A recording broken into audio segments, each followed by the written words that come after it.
Welcome back to Season 2 of the Voices of Long COVID podcast. I'm your host, Noelle. This season, I'll be bringing you strategies and support for living with our condition and discussing current themes around the topic of long COVID. I hope you'll find the information useful.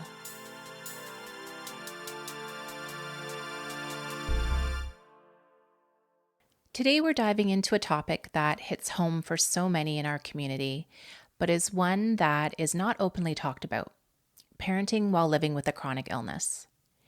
Being a parent is challenging enough on the best of days. Add the unpredictability of long COVID, the fatigue, cognitive issues, and physical limitations, and suddenly the everyday tasks of parenting can feel overwhelming. How do you navigate the guilt, maintain connection with your kids, and still take care of yourself? I'm hoping that parents who are suffering from any chronic illness will find today's episode helpful. To help me address this topic, I've asked a special guest to join me today. Katie Willard Virant is a psychotherapist based in St. Louis, Missouri. She writes a monthly column for Psychology Today on topics surrounding living with chronic illness. Welcome to the podcast, Katie. Thank you. Thanks for having me. Thanks so much for being here. Can you start off by giving us a bit of your background? Certainly. I am a clinical social worker. I see people in psychotherapy here in St. Louis, also remotely.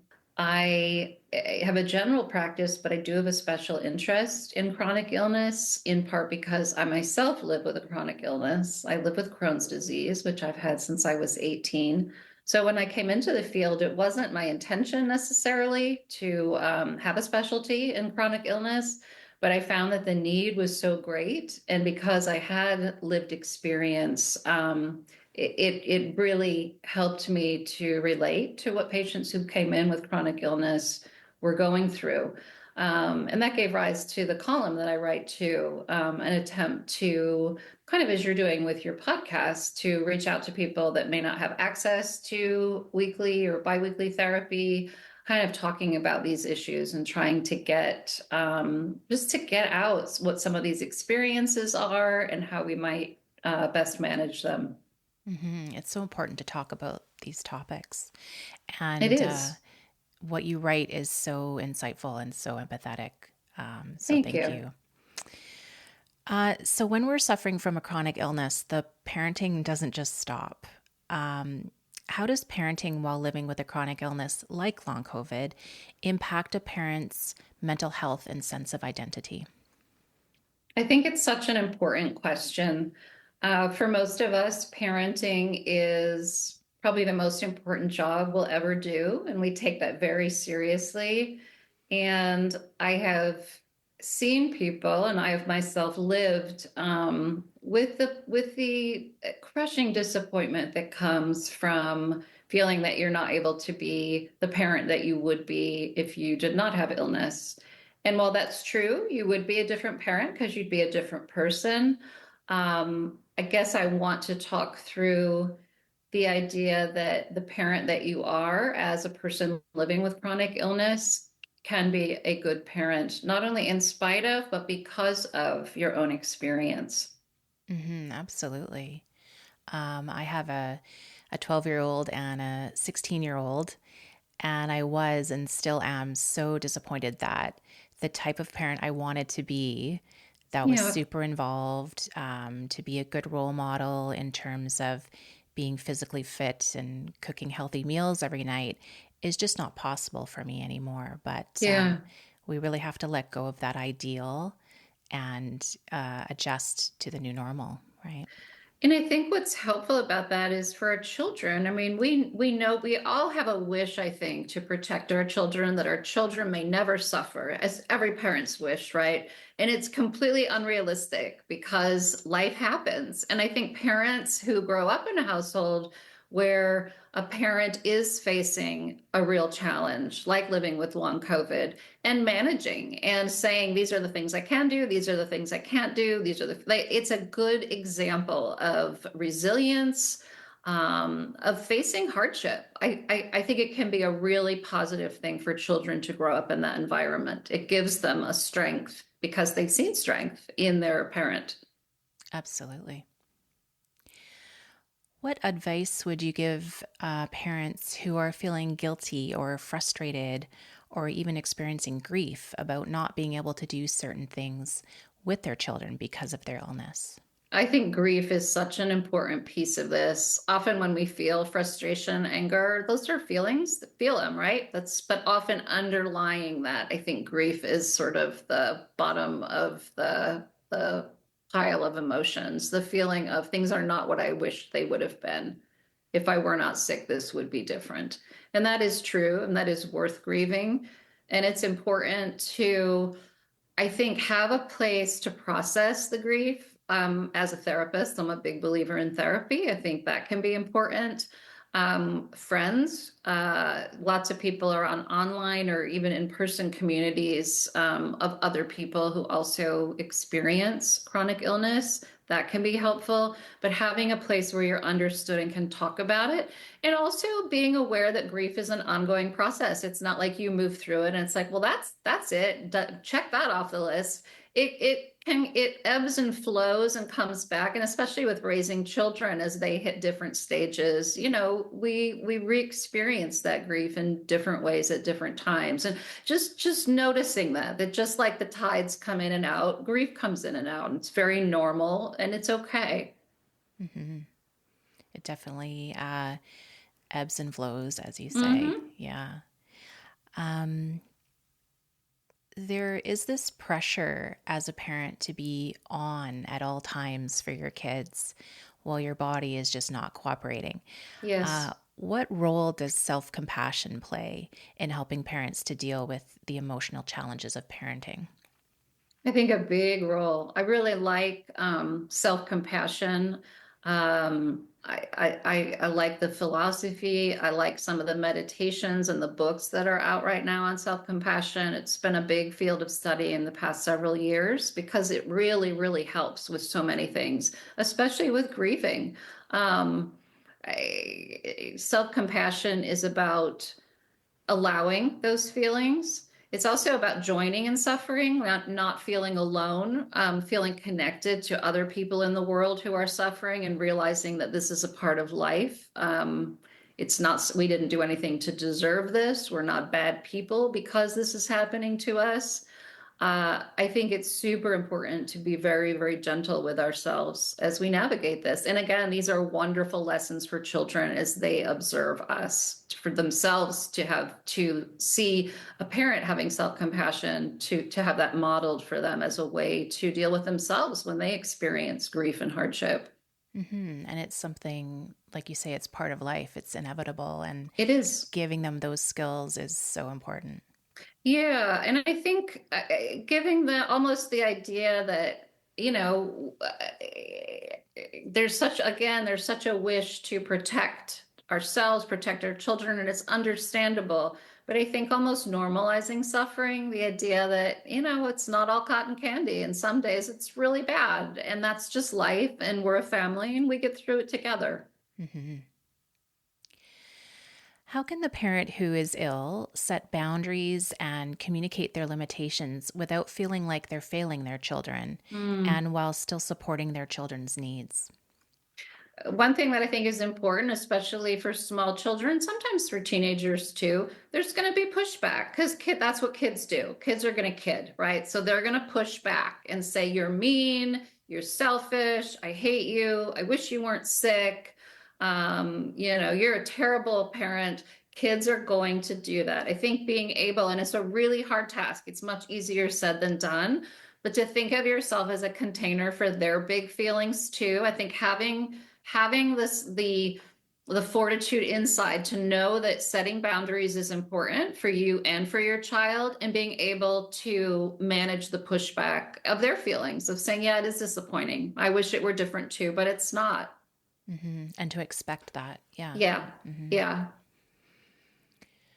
I think living with chronic fatigue, many of us are overachievers, and Yes. a big life lesson is learning to set boundaries Yes. and not being everything for everyone and learning to say no. So it's definitely part of this puzzle for sure. And again, what a lesson for children. I wrote a column several years ago now about rest, about the importance of rest.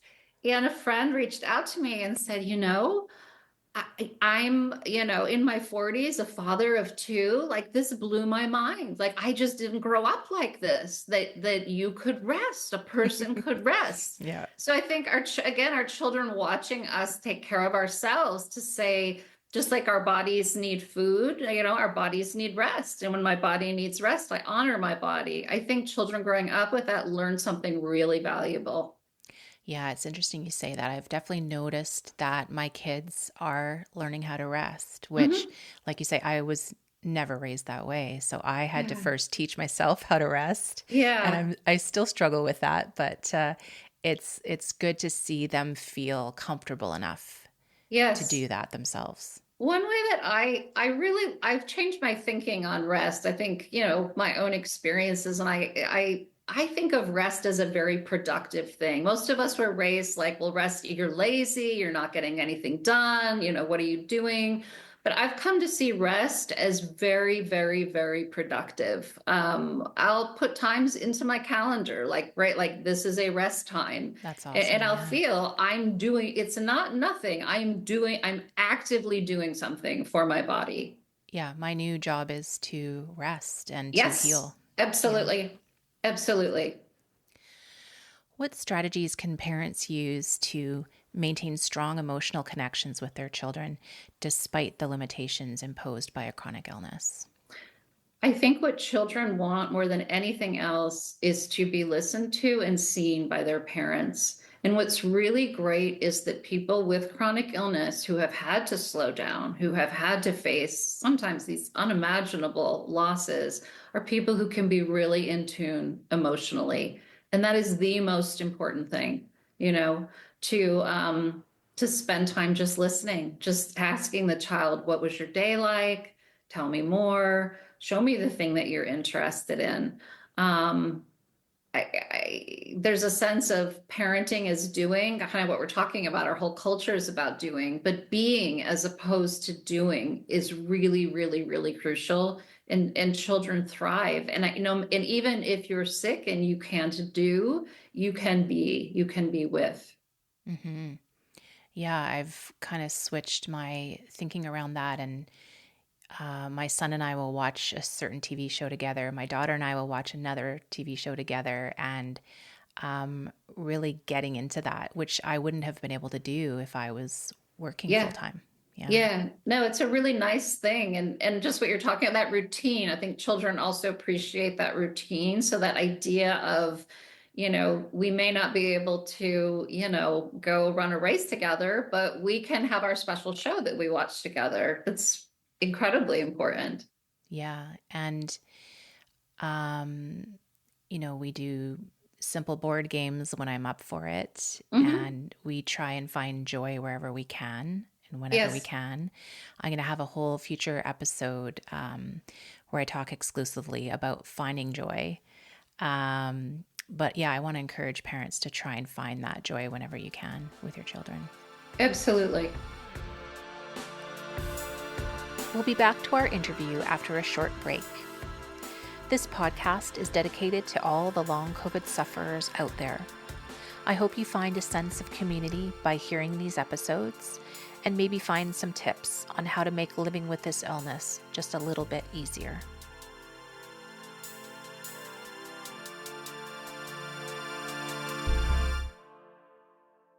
I want to talk about values next. Is it helpful to look at the values that you have as a parent and brainstorm ways that you can still model and instill those values in your kids, even when your mobility or level of involvement is limited? I think it's such a good question, especially because I think chronic illness causes values to shift. It's such a big life change.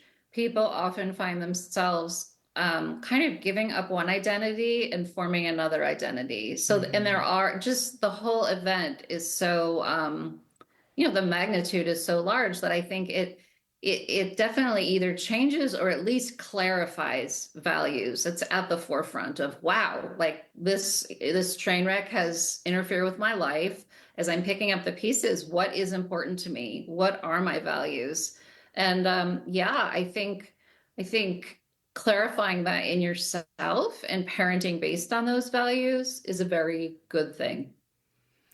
Yeah, one little example is it's always been really important for me that as a family we sit down and eat dinner together every night Mm, with no phones. And we learn table manners and how to have a discussion and how to clean up after ourselves. mm, Um, so I've just started doing this, but I've assigned each of my children a night of the week mm. and they choose the recipe. They write down the ingredients they need on the grocery list. They prepare the meal and That's great. I'm there to supervise the cooking of the meal. So if they need Hmm. me, but in that way they're learning that responsibility and I'm playing the role of supporting them Yes. without exerting myself. So that's just something Yes. that I've started. Yeah.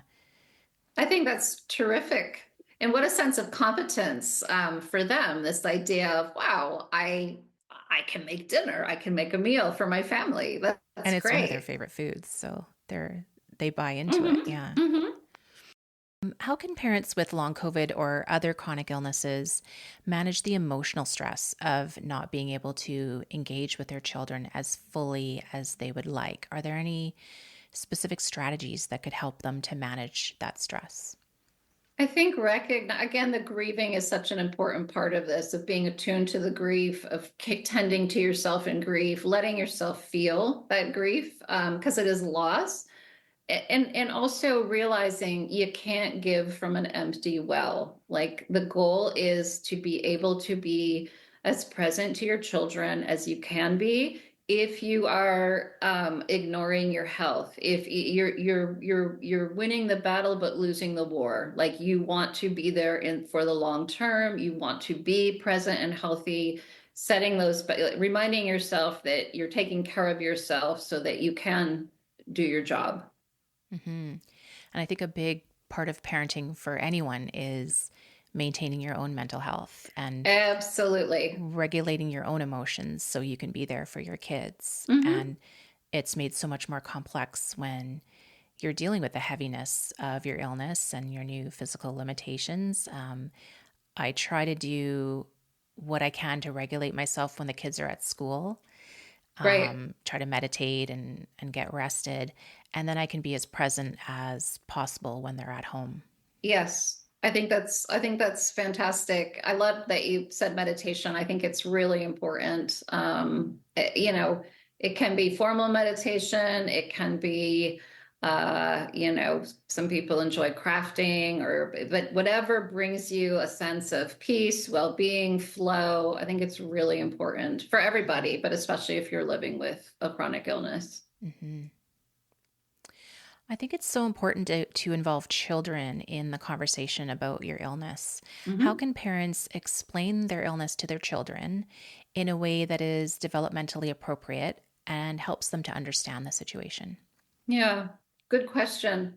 I think taking their cues. Oddly, sometimes I think younger children will be more curious. They'll ask a lot of questions. I don't know if you have found this with your teens, but sometimes teens in their teenage way go, I don't want to know. Keep it to Yeah. yourself. Yeah. And I think, and it can be very hurtful, but understanding that is part of development, right? This is what teenagers do. They're trying to push away. I think this is where the spouse or partner, the other parent of the children can be helpful, to kind of bridge that gap, but kind of understanding the way, the children have this developmental process and the ways that they're managing this information are going to be influenced by where they are in that process. And For sure. taking their cues. Some children may be curious, may want to know more. Other children, they'll let you know, like we've talked about this enough, I'm feeling overwhelmed, and kind of, watching that and taking their cues as to how they're handling this. I have, I'm a former teacher, so I have a book suggestion. Hmm. I always look to books to help That's us great. understand topics. Um, So those of us who have younger kids, there's a picture book that I highly recommend. I read it to my daughter when I first became housebound. So when she was 10 years old, it's called How Many Marbles Do You Have? Ah, By Melinda Malott. And the main character is a mom who has a chronic illness. She's dealing with fatigue, limited energy, and she explains to her child that she only has so many marbles in her jar. mm, And the marbles represent energy to get her through the day. And when those marbles are used up, she's done. She has no more yeah. energy. And it really helped my daughter to visualize and understand what I'm dealing with. And she started saying things like, Mom, no, that's going to take up too many of your marbles. Don't do that, or let me do that for you. And, Hmm. do you have enough marbles to do that with me today? And it was Yeah. really helpful. So I highly recommend that book. I think that's great. I mean, that's reminiscent of the spoon theory. It's Yes. yeah, it's similar. But it also it reinforces in a gentle way to the child that this is nobody's fault. This is the way that it is. It's not a reflection of our relationship. It's not a reflection of what I want to do. It's a reflection of how many marbles do you have at that particular moment. Hmm. In your experience, how do children typically cope with a parent's chronic illness? And how can parents help them to process their feelings in a healthy way? Very good question. Uh, I think just like the people that the parent, the person living with the illness, it's an ongoing process of coping and learning to live and managing all the ups and downs. I think children with a chronically ill parent have a similar process. Um, it's a loss. It's scary. It's hard. It's not what we would want it to be, right? It's Hmm. it's not optimal. I think some parents feel really torn apart by guilt on that. And I encourage them to kind of zoom the camera out and look at life. Sometimes there's divorce, sometimes there's death, sometimes there's a move, a relocation that wasn't anticipated. Things happen in life. We cannot protect our children, nor should we. They need to develop that resilience that's going to help them thrive. So try to get rid of the guilt of, oh, I've ruined my kid's life because I got an illness. That's not true. That said, I think being really receptive to your own feelings, learning that skill, whether it's in therapy or journaling, but learning that skill of I can be receptive to my own complicated feelings and hold those feelings. I think that really helps us to be present to our children's feelings and not get triggered by them. Feel like they're allowed to have their feelings about our illness, about their experience, and that we can hold them. We can honor that it's hard sometimes, that they wish it were different. We do too.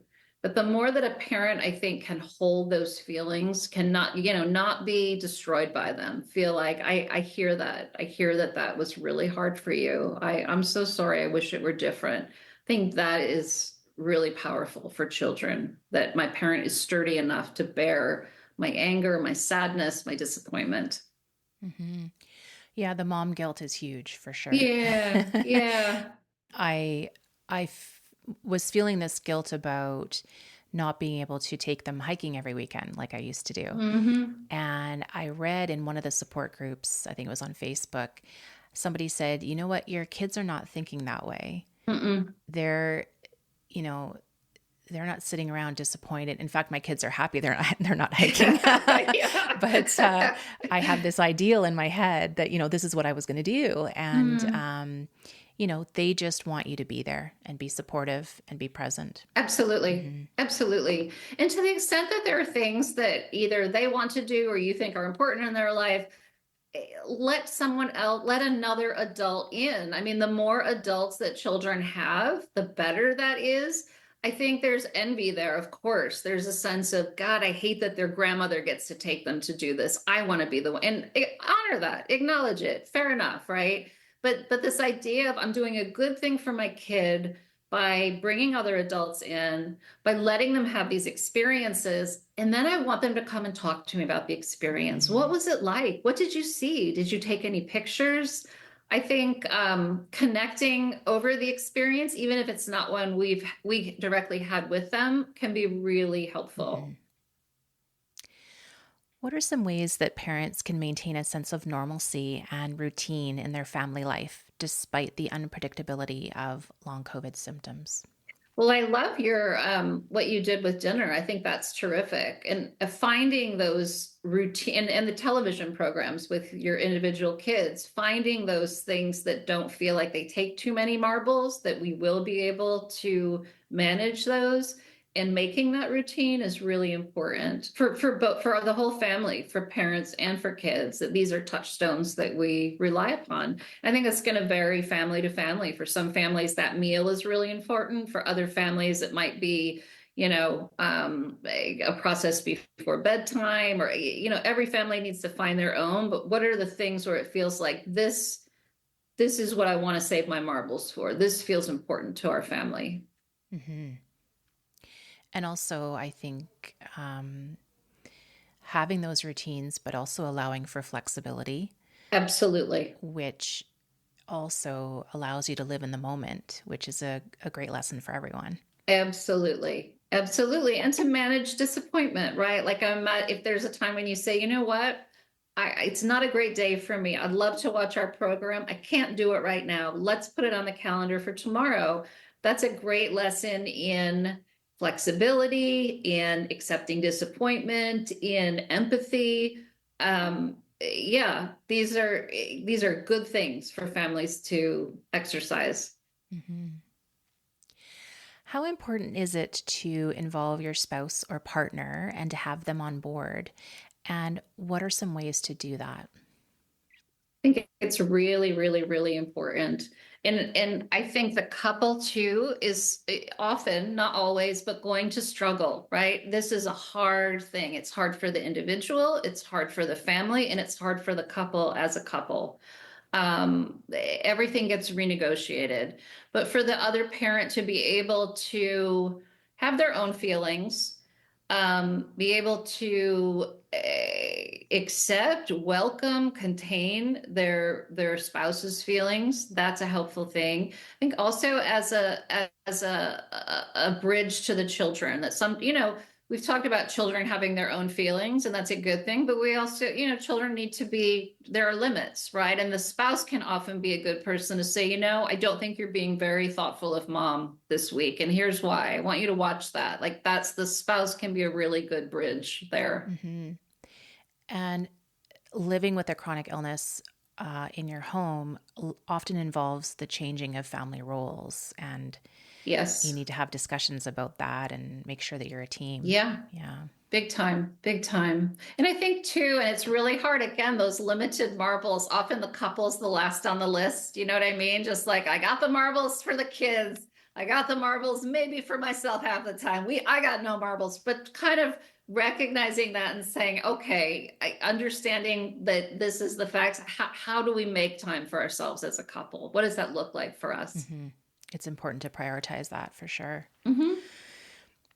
It takes a village to raise a child under the best of circumstances, let alone when a parent is sick. So, what are some things people can do to build a support network? I think that's a good question. Really important. Especially, I mean, it's so hard because often we don't live near extended family the way that we did in generations past, because that was an automatic kind of built-in people helping each other. But I have found in that new reality, there are often longtime friends, people that you met in mother's group, people maybe that are friends from, early work days, kind of taking inventory, seeing who those friends are, and finding ways to involve them, even if it means like it's hard for me to go out. I'm not able to go to a restaurant, but would you like to come over and have pizza with us as a family? Like finding ways to bring them in. This idea of, I might not be able to socialize in the way that I used to, but I still value you and I still want you in my life. And I think with those relationships, often friends will pick up on that. Will say like, well, I can help. I'd like to take, but kind of just normalizing the new normal. Like, I can't do these things, but you're important to me. So how can we still connect? Mm-hmm. And if And you want to connect with my family and continue that, yeah, here are some things that you could do that would be helpful. I think a big part of that is letting go of the idea that we're being a burden when we ask for help. That's a Oh, tough lesson. if I had a nickel for every time a chronically ill patient said to me the word burden, it's a really hard one, isn't it? Mm-hmm. But we're all interdependent. We really are. And I think we've lost that somewhere along the way. So it makes it super hard and feels super vulnerable when you're chronically ill. But we need each other. We do. It's just the way it is. Yeah, and in most Western society homes, we're getting away from that, right? Absolutely. Yeah. To our detriment, whether Mm-hmm. people are ill or not, to our detriment. Yeah. If people want to learn more about this or seek your help, where can they find you? They are welcome to look at my website, which is kwvtherapy.com. My blog on Psychology Today is called Chronically Me. If you Google my name, Katie Willard Virant, Psychology Today, you'll find that. And yeah, I would certainly welcome that. Well, thank you so much for sharing your input on this important discussion with me today. Thank you for having me. I enjoyed our conversation. Me too. I really hope it helps the parents out there who are listening and gives them some strategies going forward to help them manage this difficult job of parenting while they themselves are sick. And I hope they know they're not alone in their struggle. So thank you. Thank you for joining us for another episode of Voices of Long COVID. I hope you found it informative. Please make sure to leave us a review. You can follow Voices of Long COVID on Instagram, TikTok, X, Blue Sky, and YouTube. You will find new episodes as my energy allows, wherever you listen to podcasts. Until then, stay safe and stay informed.